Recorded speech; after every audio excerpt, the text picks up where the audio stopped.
Satu sahabat beriman, sejarawan Ali Hafid dalam kitab Fusul min Tarikhi Al-Madinah Al-Munawwarah menuliskan bahwa makam Nabi Muhammad SAW pernah digali dan jasadnya nyaris dicuri. Peristiwa memilukan dan terkutuk ini terjadi sekitar tahun 1164 Masehi atau 557 Hijriah. Dilakukan oleh orang-orang kafir yang mencoba menghancurkan agama Islam. Kisah ini bermula dengan pudarnya kejayaan Islam yang berpusat di Baghdad di bawah pemerintahan dinasti Abbasiyah. Raja-raja Nasrani dari Eropa yang dendam atas takluknya berbagai wilayah mereka di tangan Islam mencoba mencari siasat mempermalukan umat Islam dengan mencuri jasad Nabi Muhammad SAW. Kegiatan ini rencananya akan dilakukan tatkala musim haji tiba, di mana umat Islam dari seluruh dunia berdatangan untuk menunaikan rukun Islam yang kelima.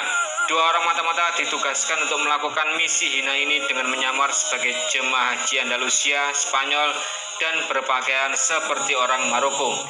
Mereka pun menyewa sebuah penginapan yang letaknya dekat dengan makam Nabi. Dari penginapan inilah mereka menggali jalan menuju makam Rasulullah. Namun sebaik-baiknya rencana mereka, akhirnya rencana ini digagalkan jua oleh Allah SWT. Sultan Nuruddin Mahmud bin Zanki, seorang pengusaha Islam di Damaskus, saat itu mendapatkan mimpi akan ancaman-ancaman terhadap makam Rasulullah. Sultan bermimpi bertemu dengan Rasulullah sambil menunjuk dua orang lelaki berambut pirang dan berkata, "Wahai Mahmud, selamatkan jasadku dari maksud jahat kedua orang ini." Mimpi serupa terjadi 3 kali hingga Sultan memutuskan untuk segera berangkat menuju makam Rasulullah di Madinah untuk memeriksa kebenaran mimpinya dengan memakan waktu 16 hari serta membawa kuda, 20 orang pengawal, dan banyak sekali harta. Sultan melakukan perjalanan dari Damaskus ke Madinah. Sultan kemudian langsung menuju Raudhah, Masjid Nabawi untuk melakukan sholat dan berziarah ke makam Nabi. Tiba-tiba seorang menteri datang dan bertanya, "Apakah baginda Sultan mengenal wajah kedua lelaki itu?" Sultan pun menjawab, "Ya." Maka dengan strategi yang telah dipersiapkan sebelumnya, Sultan memerintahkan sang menteri untuk mengumpulkan seluruh penduduk Madinah dan membagikan harta yang dibawanya, sambil mencermati wajah setiap orang yang datang. Namun tidak seorang pun yang mirip dengan apa yang dikatakan Rasulullah SAW melalui mimpinya. Akhirnya Sultan bertanya kepada penduduk Madinah, "Adakah di antara kalian yang belum mendapatkan jatah yang telah disediakan?"